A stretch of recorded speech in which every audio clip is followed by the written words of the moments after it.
Ќе споиме некако остануваме на тема здравје, бидејќи со нашата докторка кажавме медот е одличен сојузник за заштита на имунитетот и за зголемување на имунитетот. Па во тој контекст здравата храна е нешто што мора да се внесува доколку сакаме добро здравје. Дали и колку климатските промени влијаат на приносите и квалитетот на медот и дали дополнително економската криза влијае на цената на истиот, разговараме во следниве минути. Токму така, темата на која што ќе зборуваме дополнително ја опфаќа и понудата на мед и квалитетот на истиот. И сето тоа со нашиот соговорник, велам добро утро, односно велиме добро утро за Венче Билдуовски, председател на пчеларското здружение Матица, со кого ги најавуваме и деновите, есенските денови на медот во Скопје. Добро утро и добре ни дојдовте. Добро утро и добре ве најдов. Поздрав до гледачите на македонската телевизија. Една исправка, јас сум сега моментално екс-председател, значи имаме така... Долгогодишен бев. Да, долгогодишен, да. Добро. Сега сум во одборот на Сдруженијето за организирање на овие манифестации, значи продолжуваме и понатака со истиот интензитет. Со истото темпо. Со истото темпо. Добро, како велат за политичарите, ако еднаш председател, секогаш председател, така нека биде и за Сдруженијето, нека биде за Сдруженијето, како екс. Апсолутно со почити за сегашниот, апсолутно. Ситно време до јубилејното 20-то издание, толку години ли помина организирајќи ја целава манифестација, но она што е најважно е исто толку изданија. Најквалитетниот мед на едно место може да го купат граѓаните во Скопје. Токму така, значи ова е 20-ти јубилејно издание на денови на македонскиот мед, што се одвива на улица Македонија, традиционално секој последен четврток во месец септември. Токму така 20 години ни поминаа као 2 години, можеби и самиот интерес на граѓаните, нашата заложба, така да времето брзо ни помина. И овој пат се трудиме да таа манифестација биде една од главните настани што во овој месец се случува во нашиот град, бидејќи ќе биде изложена здрава храна, пчелни производи од сите краеви на нашата република, што значи дека на 30 штандови од сите краеви на нашата република ќе има мед и пчелни производи и купувачите ќе можат да одберат значи оној вистинскиот мед, а не да зема нешто што во ствари не го плаќа, а не е тоа. Што е честа слика. Да, што е честа секогаш слика. Има дилема, дали е медот квалитетен, дали не е квалитетен, секако најверодостојни се лабораториските испитувања, но секогаш има трикови како можеме да провериме дали еден мед квалитетен. Кои ќе гледат на штанд, нашите гледачи, што треба да бараат? Така, значи, еве да спомнеме и тоа дека за прв пат оваа година сите изложувачи треба да поседуваат хемиска анализа која се прави на факултетот за ветерина, што значи тоа е уште еден доказ, за разлика од другите години, значи уште еден доказ дека граѓаните ќе бидат сигурни, безбедни, дека она што ќе го земат ќе биде навистина добро. Исто така, за да се учествува на оваа манифестација, значи треба да се има тој извод за примарен производител од Агенцијата за храна и ветеринарство, тоа се уште едни докази. Меѓутоа, за обичниот купувач сепак постојат, бидејќи секој не може да го однесе на анализа во лабораториите, значи ипак постојат некои, не се тоа трикови, него можеби правилните односи како да се препознае правиот мед, а тоа е кога ја отвориме, кога ја земеме теглата, значи да ја отвориме. Да покажеме на гледачите. Да покажеме. Кога ја отвориме теглата, значи прво што треба да направиме, значи миризот треба да има мирис на мед кој што ниеден други производ не може да го има. Тој мирис може да се разликува, зависи од нектарот, од што е добиен тој мед, дали се работи за костенов, ливадски, багремов мед и слично. Исто така, компактноста на теглата, значи медот не треба да биде повеќе слоен, кога ќе видиме, значи треба да има една компактна целина, или ако земеме со лажица, сега во моментов ние немаме лажица, меѓутоа ќе се послужиме на друг начин, ако земеме медот да го пробаме, треба да биде еден нит кој што не треба да прекинува ниту во еден момент. Да покажем уште еднаш моментот на гледачите, ајде уште еднаш да видиме, значи како да препознаеме? Значи, кога земеме да опробаме со лажичка медот од тегла, видиш, овој конец треба да биде метро, 2-3, значи колку може да истегува, толку може да биде да иде во недоглед да се истенчи. Доколку се појават некои капки или почна тој конец да прекинува, тогаш значи е знак дека се работи за некој фалсификат или или најверојатно некој Недоволно примеси квалитетен, недоволно да. квалитетен мед, да. Има ли државата механизми како од друга страна да спречи продажба на лажен мед? Или како тоа се прави искуствено во регионот и во Европа, како пракса која што можеме и ние да ја прифатиме?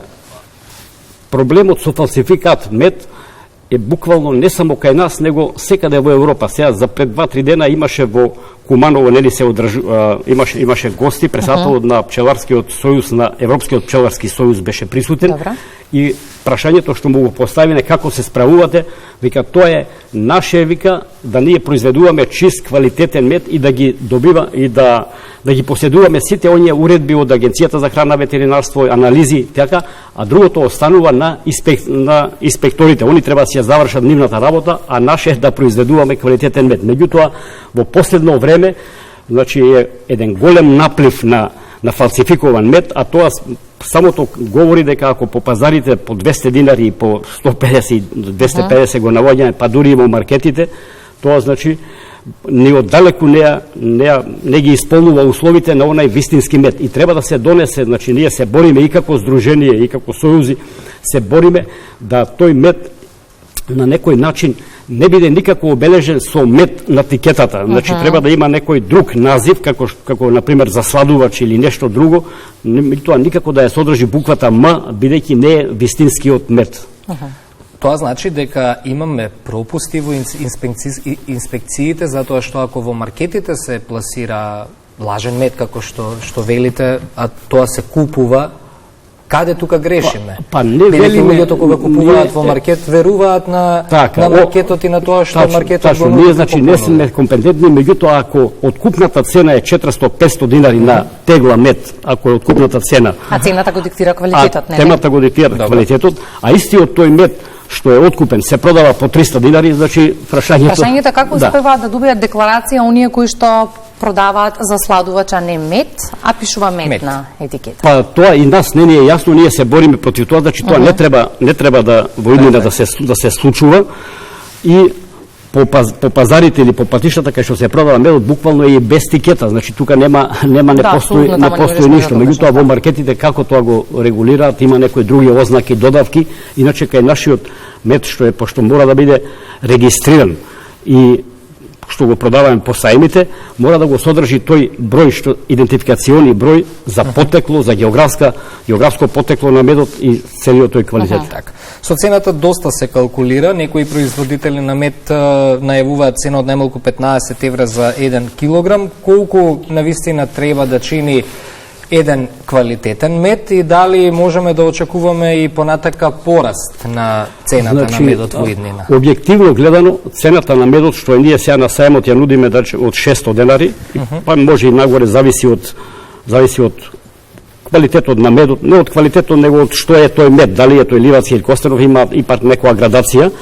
Меѓутоа, цената навистина е мала, али ние не можеме во никој случај да ја покачиме цената, бидејќи конкуренцијата со фалсификуваниот мед си го прави своето, така да ако ние сме произвеле мед, сепак тој треба и на некој начин да го продадеме, така да идеме со многу минимална заработка или да видиме на границата на рентабилност, али медот мора што се произвел во таа година да се продаде. Иначе секако, ако ги собереме сите параметри што се вложени, значи во тој за да се произведе тој мед, секако цената од 600 денари е многу мала. Но што влијае на растот на цената на медот? Климатските промени, малите приноси, економската криза?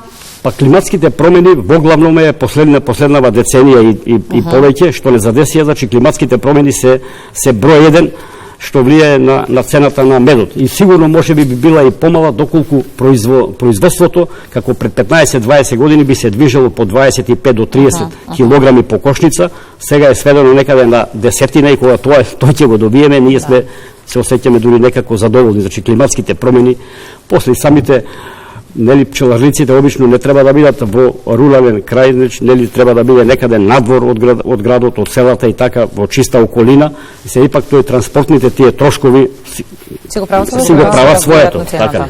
Добро е секој семејство да има свој пчелар. Па единствен начин на некоја сигурност е треба и така да биде, како што има матичен лекар, треба да има и матичен пчелар од кого ќе биде сигурен и на кого може да се пожали доколку нешто се случи, така да. Што значи дека сите оние кои што ќе дојдат на деновите на македонски мед ќе може да го пронедат својот матичен пчелар, па во комуникација со него да набавуваат вистински квалитетен мед и во годините кои следуваат. Така, и секако, значи, еве и тоа да напомнам, да споменам дека исто оваа година во петок, значи во 12 часот имаме организирано, значи, нутриционист кој што ќе биде присутен во време од 1 час, значи со граѓаните ќе може да каже за правилната употреба на медот. Ако ние сметаме дека медот така треба да се употребува или вака, значи ќе каже она правилното како треба да биде. И кои се производи врзани со, значи, со медот може да се прават. Ќе ни бидат присутни, значи, на отварањето кој ќе се случи во четврток во 11 часот, како прво, значи, како предвесник што се вика, секоја година традиционално децата од градинките и кои што ние посебно идеме во градинките со одредени предавања ги едуцираме, а тие се во ствари нашите идни конзументи и купувачи треба да се навикнат од мали нозе да се навикнат и тоа е и целта.